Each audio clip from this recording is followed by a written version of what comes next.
Meu nome é Naomi Brooks e eu nasci na Califórnia, dentro de uma casa que parecia cartão postal.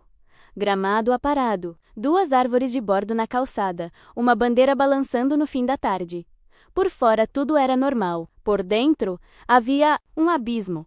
Meu pai, Ethan Brooks, trabalhava com projetos aeroespaciais. Minha mãe, Linda, era assistente num consultório médico. Vizinhos educados, jantares de domingo, decorações de Natal. Era fácil acreditar na fachada, menos quase tão fácil quanto foi para todo mundo não ver o que acontecia quando a porta se fechava. Meu pai não era só brilhante, era sumo sacerdote de algo que nunca deveria ter cruzado a vida de uma criança. Eu fui preparada desde cedo, como se um destino tivesse sido imposto à força. Porões frios, garagens com cheiro de incenso queimado e metal, vozes sussurrando palavras que eu não entendia. Eu era empurrada para dentro de rituais, um objeto dentro de um teatro sombrio. Aprendi cedo a cortar o choro em pedaços, a engolir perguntas, a flutuar para longe do meu corpo quando a dor chegava. A infância, para mim, foi um altar onde a inocência foi posta como oferta. A casa tinha regras simples: não fale, não chore, não olhe. Minha mãe se fez de pedra. Meus irmãos seguiram cada ordem. Eu dormia com luz acesa porque o escuro. Tina M. E foi nesse mundo que a pergunta começou a rachar o casco do silêncio. Será que Deus me vê? O diabo repetia, como um eco, que não, que eu era lixo, defeito de fábrica, um erro sem conserto. E, por um tempo, eu acreditei. Um dia, Mr. Whittaker, o idoso da casa ao lado, me chamou para um evento infantil numa igreja batista do bairro. Meus pais deixaram. Para eles, aquilo era tão inofensivo quanto inútil. Lembro da sala com carpete gasto, dos cartazes coloridos, da música simples que parecia limpar o ar. Uma mulher, Mrs. Williams, ajoelhou ao meu lado. O sorriso dela não doía nos olhos. Naomi, Jesus te ama, ela disse, como quem abre a janela. Falou de um Deus que via cada lágrima menos, inclusive as minhas, aquelas que eu escondia até de mim. Eu fechei os olhos e sussurrei do jeito que uma criança ferida sabe sussurrar. Jesus, entra no meu coração. Nada mudou por fora. Os rituais continuaram. O medo, também. Mas por dentro, algo acendeu. Não um incêndio, apenas uma faísca. Uma luz pequena, insistente, dizendo: não acabou. E eu me agarrei a isso com as 2 mãos. A adolescência chegou como vendaval, tentando apagar essa chama. Eu queria fugir de casa, do passado, de mim. Aos 18, me casei com o primeiro homem que me ofereceu saída, Mark Reynolds. No começo parecia Porto, logo virou cela. Gritos de madrugada, portas batendo, insultos que cortavam mais fundo do que socos. Quando o casamento desabou, eu despenquei junto. Álcool, festas, noites que terminavam já de manhã. Eu queria silenciar as vozes, mas cada gole cavava ainda mais o buraco. Aos 21, engravidei. Entrei em pânico. Uma amiga disse: é simples. Ei! Disse Sim. 30 minutos depois, eu não era a mesma menos, e não por ter ficado mais leve, mas porque faltava um. Peda. O Demim. A culpa me esmagou como um teto desabando. E os fantasmas antigos voltaram com pressa. As salas escuras, os sussurros, o sangue. Eu corri para o único lugar que me restava: a igreja. Sentei no último banco, ombros caídos, um coração envergonhado. Ouvi sobre graça, sobre um amor mais forte que a morte, mas era como se houvesse um vidro entre mim e Deus. Ele perdoa pecadores, eu pensava. Mas alguém como eu? Foi quando um pastor jovem, Aaron Fields, me indicou aconselhamento cristão. Sentei diante do terapeuta Dr. Daniel Carter, que também era presbítero. Ele me ouviu sem franzir a testa, sem pressa de consertar. Naomi! Ele disse: o que fizeram com você foi brutal. Seu corpo sobreviveu. Sua mente precisou se dividir para suportar. Eu nunca tinha ouvido o nome, mas a explicação, dissociação, deu contorno a vazios que eu não sabia nomear. Sei. Então, uma travessia, memórias voltando como maré, pequenos flashes que doíam. E ainda assim, libertavam. O Espírito Santo parecia me dar cada lembrança na dose exata, nem mais, nem menos. Ele segurava minha mão. Vamos juntas. Foi 1 ano e meio chorando o que não chorei, aprendendo a dizer em voz alta o que antes eu só tremia. No come.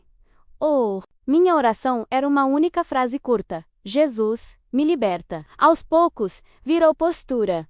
Jesus, eu creio. E a faísca começou a crescer. Naquele domingo, a igreja se preparava para a ceia do Senhor. Eu ajudei a colocar os cálices sobre a mesa, as bandejas prateadas, o pano branco. Era um gesto simples, mas minhas mãos tremiam. O vinho, para mim, nunca foi só símbolo. Ele trazia um flash antigo, uma memória de algo perverso. Eu fora, forçada a beber sangue em rituais. O estômago virou, as pernas bambearam, e eu pensei em sair correndo. Mas ali, com o coração disparado, eu ouvi dentro de mim uma voz que não era do medo. Se você beber do meu sangue e comer do meu corpo, eu vou curar tudo o que o inimigo fez contra você. Eu fiquei parada, as palavras vibrando no peito. O diabo tinha usado sangue para me esmagar. Jesus usava o próprio sangue para me erguer. Havia uma matemática santa ali que eu não conseguia explicar, mas podia crer. Quando o cálice chegou às minhas mãos, fechei os olhos. Eu confio, sussurrei, e bebi. Foi como se uma pedra encostada à minha alma estalasse por dentro. Um calor primeiro, depois uma dor funda, tão funda que parecia cortar memórias. Presas, o ar ficou denso, a sala distante, meus dedos formigaras, os joelhos cederam. E eu caí, não como quem desaba, mas como quem se rende. Tentei dizer Jesus, e minha voz não saiu. Ainda assim, ele estava ali. E eu senti, sem ver, coisas deixando o meu corpo, menos como se presenças sem nome corressem para fora, às pressas, expulsas por uma autoridade maior que tudo o que já me tocou. Alguém colocou a mão no meu ombro e orou. Outra pessoa ajeitou minha cabeça. Eu ouvi o meu nome, longe, e então tudo ficou branco. Acordei numa salinha atrás do santuário. O relógio marcava 45 minutos passados. O mundo estava manso. O ar entrou nos meus pulmões como se fosse a primeira vez. Havia silêncio dentro de mim. Não o silêncio do medo, mas aquele depois da tempestade, quando a água ainda pinga dos beirais, e no entanto, você sabe que a chuva passou. Sentei devagar, as mãos já não tremiam. Olhei para a janela, uma pomba branca pousou no parapeito e me encarou. Eu sorri sem motivo. Podia ter sido coincidência. Para mim, foi recado. Eu estive aqui o tempo todo. Voltei para o culto. Outra pessoa, não perfeita, mas livre. Livre do barulho que me acusava, da náusea que me bloqueava, da névoa que me roubava as horas. Dr. Carter me ensinou a reconhecer os passos da paz. Dormir sem sobressalto. Comer sem culpa. Olhar no espelho e ver rosto. Não cicatriz. A cada semana uma pequena vitória. Atravessar sozinha o estacionamento escuro da igreja, sem aceleração no peito. Suportar o som de um copo de vidro caindo sem voltar para a mesma garagem antiga dentro da cabeça. Entrar no santuário, ver o cálice e sentir graça. Não demorou para outra lição chegar, talvez a mais alta de todas. Perdão. Eu não queria. Eu disse a Deus que não cabia, que era pedir demais. Deus, paciente, me devolveu pergunta simples. Você quer ser livre por inteiro? Eu quis. Então me entregue também isso. O teste veio no hospital. Uma ligação. Ethan estava na unidade de terapia intensiva. Fui sem saber o que faria. Tubos, luzes frias, o bip insistente. Ele estava pálido, mas quando me viu, sentou, um esforço que parecia maior que ele. E chorou. Meu pai chorou. O homem que nunca vacilou, que usou o silêncio como arma, chorou. Me perdoa, ele disse, como quem arranca ferro do próprio peito. Eu abri a boca para despejar uma década de dor. Não saiu. Em vez disso, saiu outra pergunta, a mais improvável de todas. Pai, você conhece Jesus? Ele assentiu fraco.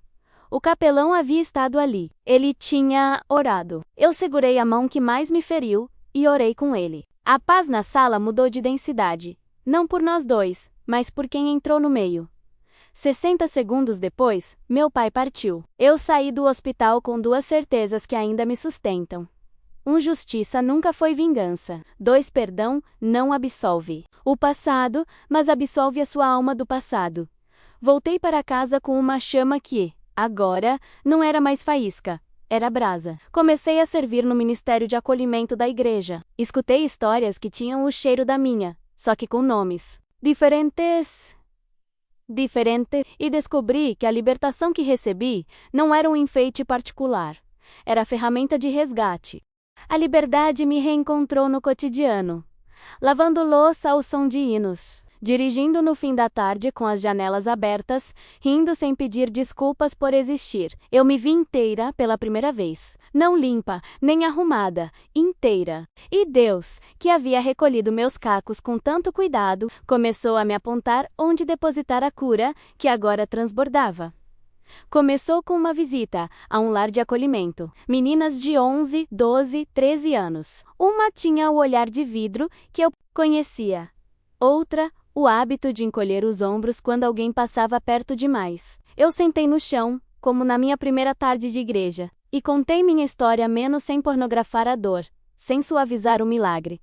Ele me viu. Eu disse. Ele me libertou. Quando terminei, uma das meninaus, Keila, encostou a cabeça no meu braço e sussurrou. Eu achei que Deus não entrava no meu quarto. Eu guardei a frase como quem guarda a joia. Deus me pediu que a repetisse aonde Ele me enviasse. Deus entra. No quarto mais escuro, registrei uma organização pequena, escrita à mão primeiro. Depois, com CNPJ e site, Harbor e Light, Porto e Luz, um nome simples para o que eu queria ser lugar. De ancorar, claridade para ver a margem. Começamos com doação de kits de higiene, bíblias com dedicatórias, encontros semanais de oração. Cresceu. Fomos treinando voluntários, oferecendo aconselhamento com profissionais cristãos, criando redes, com promotorias e escolas. Perro. Algumas noites, a equipe se revezava em vigílias de oração frente a hospitais.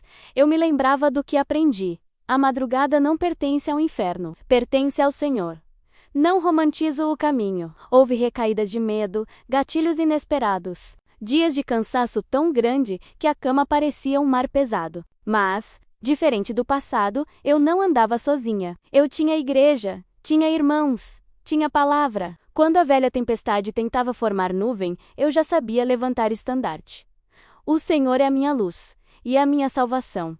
A quem temerei? E mais uma vez, o vento obedecia. Numa conferência, me pediram para falar sobre perdão. Eu disse o que vivo. Perdão não é amnésia, nem conivência. Perdão é o ato de quebrar a corrente no ponto que te prende. É dizer: a justiça pertence a Deus. Eu me recuso a carregar você dentro de mim.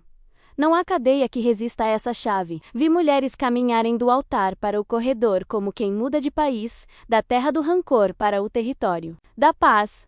Hoje, quando eu olho para trás, não vejo uma linha limpa, vejo costura, pontos firmes segurando tecidos de histórias que não foram feitas para se juntar. E, ainda assim, Deus alinhavou cada uma. Eu poderia ter sido estatística, tragédia, silhueta que some. Mas, o céu escreveu outro final. Jesus não apenas me tirou do porão, ele acendeu a casa. Se eu pudesse falar com a Naomi de 8 anos, a da luz acesa, eu diria: fica, respira. O inverno não dura para sempre. Tem um Galileu no caminho. E ele já sabe o teu nome. E se eu posso falar com você, sim, com você que leu até aqui, eu digo: não importa quão fundo é o poço, o braço de Deus é mais longo. Talvez você só tenha uma faísca. Proteja menos-a com as 2 mãos. Sopre com oração. Alimente com a palavra. Peça ajuda. Diga o nome de Jesus no corredor escuro. A luz responde. Sempre.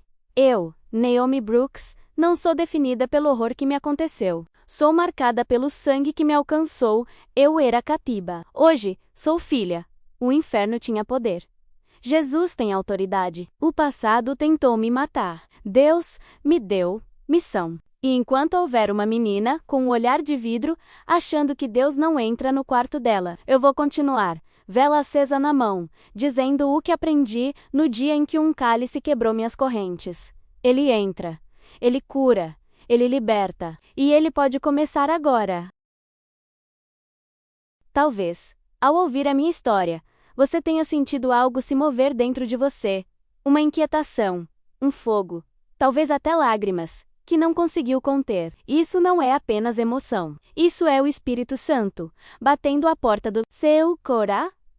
Por muito tempo, você pode ter carregado correntes de medo, vergonha, vício, abuso ou culpa. O inimigo tem sussurrado que você é sujo demais, quebrado demais, perdido demais, longe demais. Mas essas são mentiras. A verdade é esta: Jesus Cristo veio para libertar os cativos. Agora mesmo, você não precisa esperar mais um dia, mas uma hora ou mais, um momento. A salvação não é sobre religião, é sobre um relacionamento com o Deus vivo que conhece o seu nome, que viu cada lágrima e que derramou o seu sangue na cruz por você. Hoje, neste exato momento, Ele está oferecendo perdão, paz e vida eterna. Se você está pronto, quero que ore comigo em voz alta. Ou apenas O. Repita estas palavras e creia nelas com todo o seu coração. Senhor Jesus, eu venho diante de Ti exatamente como estou. Eu confesso que sou pecador e preciso do Teu perdão. Eu creio que Tu morreste na cruz por mim e ressuscitaste ao terceiro dia. Hoje, eu renuncio a toda corrente, toda maldição, toda mentira do inimigo. Lava-me com o teu sangue. Quebra toda prisão. Entra no meu coração e sê meu Senhor e Salvador. De hoje em diante, eu escolho te seguir. Eu sou teu e tu és meu. Em nome de Jesus. Amém. Amigo, se você fez essa oração, o céu está em festa agora mesmo. O seu nome foi escrito no livro da vida e as correntes que te prendiam já não têm mais poder. Você não é mais o mesmo. Você é uma nova criatura em Cristo Jesus. Agora, quero te pedir mais um passo. Não caminhe sozinho nesta jornada. Fique conectado conosco. Cresça na palavra e cerque-se de fé. Inscreva-se neste canal, deixe um amém nos comentários e compartilhe esta mensagem com alguém que precisa de esperança. Cada clique, cada compartilhamento, cada palavra espalha a luz de Jesus nos lugares mais escuros. Lembre-se, a noite não pertence ao inimigo. A noite pertence ao Senhor dos Exércitos. Quando você ora, o seu semobe, o inferno treme e a vitória é liberada sobre a sua vida. Você é livre. Você é amado. Você é salvo. E este é apenas o começo. Inscreva-se. Inscreva-se agora e caminhe conosco na vida que Deus criou para você viver.